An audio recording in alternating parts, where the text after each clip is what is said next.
Lockdown से इंसान भले ही परेशान हो, लेकिन जीव जंतु, पेड़ पौधे और प्रकृति चैन की सांस ले रहे हैं। जी हाँ, आज आपको ऐसी जानकारी देने जा रहे हैं जिसे सुन के इस कोरोना काल में भी आपको थोड़ी सी खुशी मिलेगी। इस महीने यानी अप्रैल की शुरुआत में वैज्ञानिकों को उत्तरी ध्रुव यानी नॉर्थ पोल के ऊपर स्थित ओजोन लेयर में एक 10 लाख वर्ग किलोमीटर का छेद दिखा था। जी हाँ, 10 लाख वर्ग किलोमीटर। यह इतिहास का सबसे बड़ा छेद था। लॉकडाउन के कारण कम हुए प्रदूषण की वजह से ये छेद लगभग भर गया है। ये आपके और हमारे लिए एक बड़ी खुशखबरी है। धरती के ऊपर, जैसा कि आप सब जानते हैं, ओजोन की लेयर है जो हमें सूरज की अल्ट्रावायलेट किरणों से बचाती हैं। इससे पहले भी लॉकडाउन ने दक्षिण ध्रुव के ओजोन लेयर के छेद को कम किया था। अप्रैल महीने की शुरुआत में उत्तर ध्रुव के ओजोन लेयर पर एक बड़ा छेद देखा गया था। वैज्ञानिकों का दावा था कि यह अब तक के इतिहास का सबसे बड़ा छेद है, जो कि 10 लाख वर्ग किलोमीटर में फैला हुआ था। उत्तरी ध्रुव यानी नॉर्थ पोल यानी धरती का आर्कटिक वाला क्षेत्र, इस क्षेत्र के ऊपर एक ताकतवर पोलर वर्टेक्स बना हुआ था जो अब खत्म हो गया है। नॉर्थ पोल के ऊपर बहुत ऊंचाई पर स्थित स्ट्रेटोस्फेयर पर बन रहे बादलों की वजह से ओजोन लेयर पतली हो रही थी।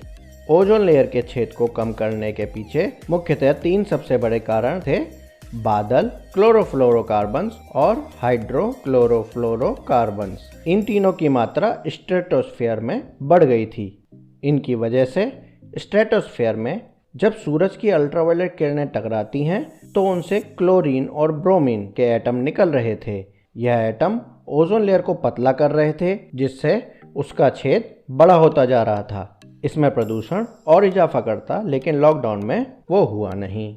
नासा के वैज्ञानिकों के अनुसार ऐसी स्थिति आमतौर पर दक्षिणी ध्रुव यानी साउथ पोल यानी अंटार्कटिका के ऊपर ओजोन लेयर में देखने को मिलती है, लेकिन इस बार उत्तरी ध्रुव के ऊपर ओजोन लेयर में ऐसा देखने को मिल रहा है। आपको बता दें कि स्ट्रेटोस्फीयर की परत धरती के ऊपर 10 से लेकर 50 किलोमीटर तक होती है। इसी के बीच में रहती है ओजोन लेयर, जो धरती पर मौजूद जीवन को सूर्य की अल्ट्रावायलेट किरणों से बचाती है। बसंत ऋतु में दक्षिणी ध्रुव के ऊपर की ओजोन लेयर लगभग 70% गायब हो जाती है। कुछ जगहों पर तो लेयर बचती ही नहीं, लेकिन उत्तरी ध्रुव पर ऐसा नहीं होता। यहाँ लेयर पतली होती आई है, लेकिन ऐसा पहली बार हुआ था कि इतना बड़ा छेद देखने को मिला। ओजोन लेयर का अध्ययन करने वाले कॉपरनिकस एटमॉस्फेयर मॉनिटरिंग सर्विस के निदेशक विंसेंट हेनरी प्यूच ने कहा कि यह कम तापमान और सूर्य की किरणों के टकराव के बाद हुई रासायनिक प्रक्रिया का नतीजा है। यह बात उन्होंने ट्विटर पर कही। विंसेंट हेनरी ने कहा कि हमें कोशिश करनी चाहिए कि प्रदूषण कम करें, लेकिन इस बार ओजोन में जो छेद हुआ है वो पूरी दुनिया के वैज्ञानिकों के लिए अध्ययन का विषय है।